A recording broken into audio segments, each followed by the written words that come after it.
Sehingga kalau ini diselidiki, kalau kita mau menanyakan dari mana uang 1 triliun ini didapatkan dan untuk apakah benar untuk persiapan pemilu tahun 2024 nanti dan mengalir ke partai apa, maka besar kemungkinan jawabannya ke Partai Nasdem.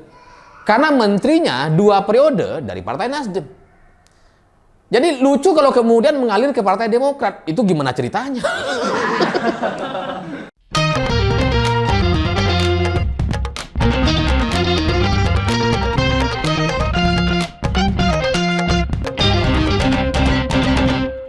Selamat malam para mantan, selamat malam untuk semua rahasia-rahasia mantan yang tersimpan rapi dalam HP kita.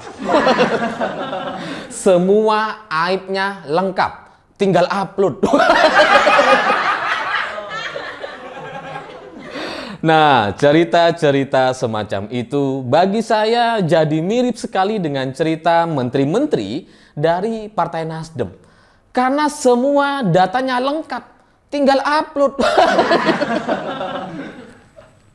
Karena ibaratnya menteri-menteri dari Partai Nasdem ini kayak telur di ujung tanduk gitu. Kena angin sedikit, ambiar jatuh, nyiprat kemana-mana. Jadi menteri-menteri dari Partai Nasdem itu pilihannya cuma 2 gitu. Dia mau diganti atau dipecat atau di-reshuffle sama Presiden Jokowi atau dijemput sama Kejaksaan Agung. Cuma 2 pilihannya, nggak ada lagi. Jadi ketika kemarin Surya Paloh menghadap Presiden Jokowi di istana, entah itu menghadap, dipanggil, atau bertemu dan sebagainya, pokoknya ya terjadi pertemuan di istana gitu. Dan pertemuan ini berlangsung sangat-sangat tertutup karena mendadak dan nggak ada orang tahu. Jadi media, berita gitu ya, yang kita baca di media itu baru muncul setelah pertemuan itu selesai. Jadi Pak Surya Paloh sudah pulang ke rumahnya, baru muncul beritanya bahwa terjadi pertemuan. Sebelumnya nggak ada orang tahu gitu. Dan ketika dikonfirmasi oleh pihak wartawan kepada banyak elit dari Partai Nasdem, semuanya kompak menjawab bahwa mereka nggak tahu apa yang dibicarakan antara Pak Jokowi dengan Surya Paloh. Tapi pada intinya gitu ya, ini menunjukkan bahwa hubungan antara Presiden dengan Surya Paloh itu baik-baik saja, tidak ada masalah. Bahkan ada satu berita yang menyebutkan, yang mengklaim bahwa pertemuan antara Surya Paloh dengan Pak Jokowi ini sangat positif katanya. Itu judulnya, judul beritanya gitu ya. Ketika saya baru baca judulnya, saya sudah bertanya-tanya, ini positif apa? Positif reshuffle atau positif Kejaksaan Agung? Yang mana yang benar gitu. Tapi setelah saya baca, ternyata maksud dari positif itu baru dugaan, baru feeling. Karena Sahroni bilang, feeling saya ini pertemuan yang positif. Feeling ternyata gitu. Ya lagian elit-elit Partai Nasdem kenapa nggak nelpon Surya Paloh gitu? Kenapa nggak menghubungi Pak Surya gitu? Apa iya ketika ketua umum partai kalian dipanggil atau bertemu dengan presiden, nggak ada informasi yang turun ke bawah? Masa nggak ada gitu ya? Ada sih kayaknya gitu, tapi nggak mau disebutkan. Makanya kemudian elit-elit dari Partai Nasdem semuanya kompak mengatakan kami nggak tahu. Tapi kalau saya baca dari berita yang lain gitu ya, Sekjen dari PDI Perjuangan atau Pak Hasto Kristianto, itu beliau bilang bahwa pertemuan antara Surya Paloh dengan Pak Jokowi itu biasa. Jelang reshuffle kan biasanya harus diberitahukan dulu. Jadi menurut Pak Hasto gitu ya, pertemuan ini ya pertemuan pemberitahuan bahwa menteri-menteri Anda mau diganti. Karena semua udah di ujung tanduk. Jadi kalau saya diberikan pilihan mau percaya kepada elit Partai Nasdem yang bicara nggak tahu atau percaya kepada Pak Sekjen Hasto Kristianto yang bilang bahwa ini pemberitahuan jelang reshuffle, saya lebih memilih percaya kepada Pak Sekjen gitu karena ya levelnya level Sekjen gitu. Dan di PDI Perjuangan setahu saya Sekjen itu cuma 1, nggak seperti partai-partai lain. Sehingga posisinya pusat informasi itu sangat-sangat strategis sekali daripada Pak Hasto gitu. Jadi pertemuan kemarin itu mungkin memang pemberitahuan. Dan Pak Hasto juga bilang bahwa ya pertemuan setelah pertemuan, kemudian terjadi reshuffle, pergantian kabinet itu biasanya terjadi di Rabu Pon katanya. Dan Rabu Pon yang terdekat itu 1 Februari atau 3 hari mendatang. Dagdikduk tuh menterinya Nasdem. Ya kita tunggu saja lah. Karena reshuffle atau pergantian kabinet ini nggak hanya soal urusan pilihan politik Nasdem yang mengusung Anies Baswedan, enggak gitu. Tapi memang secara kinerja dan ada masalah-masalah kasus di dalamnya itu memang membuat menteri-menteri Nasdem ini jadi nggak punya pilihan, dia harus diganti gitu. Karena kalau mereka nggak diganti, ini nanti akan malu-maluin gitu. Ya daripada dijemput sama Kejaksaan Agung ketika masih menjabat, kan mending ketika sudah di reshuffle, udah dipecat, baru jemput, silahkan tuh, nggak apa-apa. Ya karena ketika Nasdem secara tiba-tiba dan mendadak mendeklarasikan Anies Baswedan sebagai calon presidennya pada bulan Oktober lalu gitu ya. Saya juga sudah mendapatkan cerita atau dengar-dengar cerita bahwa ini adalah bagian dari ancaman atau tekanan dari pihak Nasdem kepada Presiden Jokowi. Karena waktu itu gitu ya, Kejaksaan Agung sedang menyelidiki kasus satelit Satria di Kementerian Kominfo. Dan kebetulan Menteri Kominfo itu kan sekjen dari Partai Nasdem. Kalau sekjennya keciduk bermasalah, ditangkap, selesai partai ini. Jadi waktu itu saya dengar cerita bahwa pencapresan Anies yang sangat mendadak itu, sangat tiba-tiba itu ada hubungannya, ada kaitannya dengan kasus yang sedang ditindaklanjuti oleh Kejaksaan Agung. Jadi itu semacam tekanan, semacam ancaman pilihan politik yang berbeda, perlawanan kepada partai-partai koalisi dan Presiden Jokowi agar jangan macam-macam dengan kasus yang sedang menimpa di Kominfo itu. Kira-kira kayak gitu ceritanya gitu. Jadi kalau sekarang kemudian ada pemecatan atau reshuffle 3 hari lagi ini gitu ya, bagi saya itu ya udah cukup masuk akal gitu. Karena pertimbangannya kan kalau Presiden Jokowi nggak bisa reaktif gitu ya, nggak bisa ketika Nasdem itu tiba-tiba mendeklarasikan Anies gitu ya, terus kemudian Pak Jokowi juga menjawab dengan tiba-tiba melakukan reshuffle, nggak bisa gitu. Jadi itu memang harus ditunggu dulu, sabar dulu gitu. Karena kalau ngelihat dari jadwal politik ini gitu ya, itu kan deklarasi pada bulan Oktober, November, Desember, Januari, Februari. Jadi 5 bulan itu anggaplah setengah tahun terjadi perubahan. Sehingga kalau misalkan besok 3 hari lagi terjadi reshuffle dan 2 menteri dari Nasdem ini diganti, itu sudah tidak bisa dikait-kaitkan dengan pencapresan Anies Baswedan gitu. Karena Anies sudah dideklarasikan bulan Oktober. Sementara reshuffle bulan Februari, nggak ada kaitannya. Ini memang soal urusan profesional aja gitu. Soal masalah-masalah yang terjadi di 2 kementerian yang terbukti ada kasus-kasusnya gitu dan sudah diselidiki sama Kejaksaan Agung. Dan bagi Pak Jokowi saya akhirnya ngerti gitu kenapa Presiden tidak langsung melakukan reshuffle setelah Nasdem mendeklarasikan Anies. Ya supaya tidak terjadi drama-drama terzolimi. Ya karena kebetulan sekali kalau kita lihat berita-berita belakangan ini apa yang dimainkan oleh Partai Nasdem itu drama terzolimi gitu. Dizolimi, dilempar telur katanya, padahal nggak dilempar karena telurnya pecah di jalan raya. Terus kemudian yang terbaru dilempar sama ular katanya gitu ya, ular kobra, tapi ularnya masih diikat dalam karung. Ini teror apa kirim paket? Jadi drama-drama terzolimi yang coba dibangun oleh Partai Nasdem itu nggak sempurna gitu karena reshuffle-nya terjadi 5 bulan setelahnya dan orang sudah tidak terlalu bisa mengaitkan reshuffle ini dengan pencapresan Anies Baswedan sehingga drama-drama terzolimi itu bisa dihindari.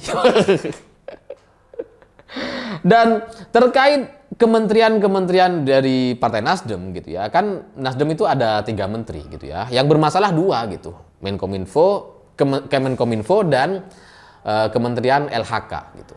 Sementara yang satunya juga bermasalah tapi masih belum diselidiki. Tapi yang 2 ini sudah diproses sama Kejaksaan Agung gitu. Ya karena kalau KPK nggak bisa, KPK nggak mampu lah. Kejaksaan Agung yang mampu. Karena kalau KPK cuma dipanggil aja, kalau terjadi sesuatu ada trik-triknya lah di KPK itu sehingga orang yang sudah dipanggil berkali-kali pun belum tentu bisa jadi tersangka. Contohnya siapa? Anies, sumurisasi. Dipanggil aja, nggak jadi tersangka gitu ya. Nah, di Kementerian Kominfo dan Kementerian LHK itu memang sudah diselidiki dan sudah diproses sama Kejaksaan Agung. Bahkan Kemenkominfo itu sudah digeledah kantornya gitu dan sudah diproses dalam penyidikan. Nah, yang terbaru yang menarik dari cerita reshuffle jelang reshuffle ini gitu ya. 19 Januari lalu atau sekitar beberapa hari yang lalu, itu PPATK mengumumkan bahwa ada temuan aliran dana sebesar 1 triliun rupiah dari uang lingkungan yang mengalir kepada partai politik. Dan aliran uang ini hanya dalam satu kasus gitu. Jadi satu kasus nilainya 1 triliun. Dan dana ini itu diduga dipersiapkan untuk logistik pemilu tahun 2024 nanti. Dan PPATK sudah mengumpulkan data-data ini sejak 3 tahun terakhir. Jadi kalau pertanyaannya dari partai apa gitu ya, kita kan ada banyak partai, ada PKS, Demokrat, Nasdem gitu ya, PKS, Demokrat, Nasdem lagi. Ya partai itu ada banyak gitu. Tapi kalau bahasanya adalah kejahatan lingkungan, uang kejahatan lingkungan, maka yang paling bertanggung jawab, orang yang paling tahu soal sektor ini adalah Kementerian Lingkungan Hidup. Iya dong, masa yang paling tahu Kementerian Lingkungan, masa Menko Polhukam? Kan nggak mungkin. Beda jalur gitu ya. Jadi ini kalau kita bahas secara detail gitu ya, kebetulan Kabinet Presiden Jokowi di 2 periode ini, Kementerian Lingkungan Hidupnya sama-sama dari Partai Nasdem. Dan orang yang sama, Ibu Siti Nurbaya. Gitu. Sehingga kalau ini diselidiki, kalau kita mau menanyakan dari mana uang 1 triliun ini didapatkan, dan untuk apakah benar untuk persiapan pemilu tahun 2024 nanti, dan mengalir ke partai apa, maka besar kemungkinan jawabannya ke Partai Nasdem. Karena menterinya 2 periode dari Partai Nasdem. Jadi lucu kalau kemudian mengalir ke Partai Demokrat. Itu gimana ceritanya? Lawang menteri LHK-nya dari Partai Nasdem kok. Dan kalau PPATK mengumpulkan data dari 3 tahun terakhir, sehingga muncul kesimpulan bahwa ini digunakan untuk persiapan pemilu tahun 2024 untuk kepentingan logistik partai tertentu, maka sekali lagi ini mengarah kepada Partai Nasdem gitu. Dan memang Kementerian LHK ini itu juga banyak cerita-cerita yang saling terkait di dalamnya, termasuk Surya Darmadi yang menyerahkan diri pada Agustus tahun 2022 lalu gitu ya. Jadi kalau kita lihat jadwal isu-isu ini terjadi, itu cukup berurutan gitu. Agustus terjadi penyerahan Surya Darmadi kepada Kejaksaan Agung, terus kemudian September terjadi penggeledahan di Kementerian Kominfo gitu ya. Oktober ada deklarasi Anies Baswedan. Jadi cukup berurutan gitu. Dan Surya Darmadi yang menyerahkan diri ini itu kan terkait dengan revisi alih fungsi hutan Riau yang terjadi di tahun 2014 lalu. Memang di tahun 2014 lalu revisi alih fungsi hutan Riau ini itu ditandatangani oleh Zulkifli Hasan. Jadi kasus korupsi ini sudah lama sebenarnya diproses dan kemudian sudah menjerat Gubernur Riau Anas Makmun dan sudah divonis hukuman penjara, dan Anas Makmun yang bersangkutan ini sudah keluar pada tahun 2020 lalu. Nah, yang menarik dari Anas Makmun ini gitu, setelah keluar dari penjara karena kasus korupsi gitu ya, Anas Makmun bergabung menjadi anggota kader Partai Nasdem. Jadi Anas Makmun diterima di Partai Nasdem. Koruptor sudah dipenjara, masuk Partai Nasdem. Ini kan mengingatkan kita kepada ceritanya siapa? Andi Malarangeng gitu. Yang udah divonis hukuman, terbukti korupsi gitu ya. Keluar-keluar jadi pengurus Partai Demokrat. Ya mungkin Anas Makmun ini cuma kader, nggak seperti Andi Malarangeng. Tapi alurnya kok sama. Apa jangan-jangan keduanya sama-sama pegang kunci? Jadi terkait kasus di LHK yang menyangkut Surya Darmadi dan beberapa izin lingkungan gitu ya, dan kemudian dipertebal dengan dana 1 triliun yang diduga dari kejahatan lingkungan mengalir kepada anggota partai untuk persiapan pemilu tahun 2024. Ini kan secara jadwalnya itu bertepatan dengan jelang-jelang reshuffle gitu. PPATK mengumumkan ada dugaan dana ini 19 Januari. Beberapa hari yang lalu gitu, dan 3 hari lagi 1 Februari. Sangat-sangat bertepatan gitu. Ya, untuk membuktikannya tentu saja kita harus menunggu persidangan dulu, apa benar ngalir ke Partai Nasdem atau enggak gitu kan. Kita tunggu dulu lah, tapi ya besar kemungkinan mengalir kepada Partai Nasdem. Sementara dari Kominfo gitu ya, itu juga sudah dilakukan penggeledahan pada beberapa bulan lalu terkait satelit Satria dari Bakti Kominfo yang nilai total proyeknya itu sebesar 7,68 triliun dan 5,2 triliun. Jadi ada 2 proyek gitu ya, ada 2 satelit. Dan 2 pengadaan satelit ini itu dilakukan secara tertutup gitu. Bayangkan, anggaran 7,68 triliun dan 5,2 triliun, tapi proses lelangnya tertutup, eksklusif.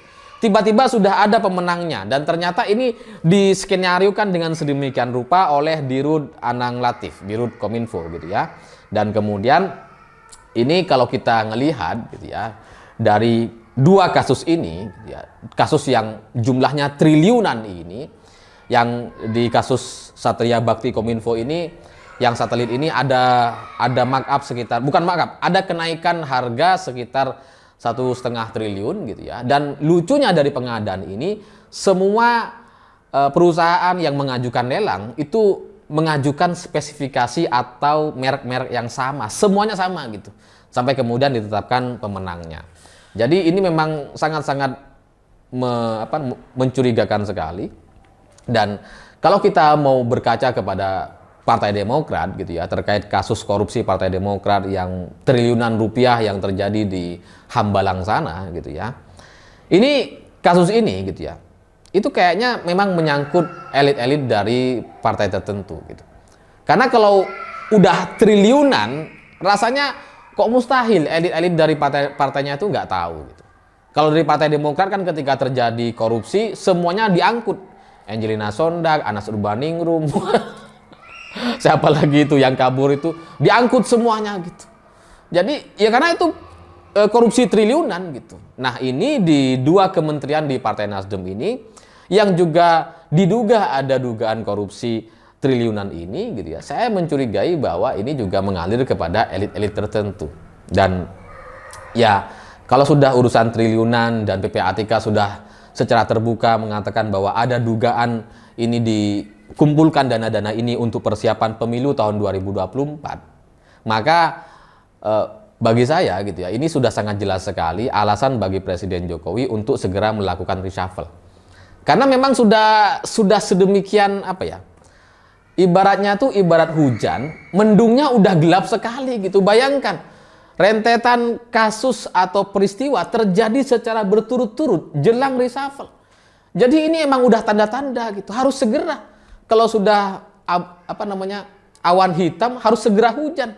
Kalau nggak hujan bahaya itu. Jadi ya ini mungkin buat informasi buat teman-teman yang pengen mengerti terkait apa yang sedang terjadi di tingkat elit sana gitu ya. Karena saya kumpulkan rangkaian peristiwa ini cukup lama dan saya amati memang sangat-sangat kebetulan sekali gitu. Kebetulan PPATK mengumumkan bulan ini, bulan Januari. Sementara reshuffle-nya 1 Februari. Kan kebetulan sekali gitu ya. Jadi ya buat Partai Nasdem yang sudah mendeklarasikan Anies, saya ucapkan selamat gitu ya. Selamat menikmati telur di ujung tanduk. Semoga ada sedikit angin-angin yang bisa meletuskan telur itu. Saya pikir itu. Terima kasih sudah menonton. Begitulah kura-kura.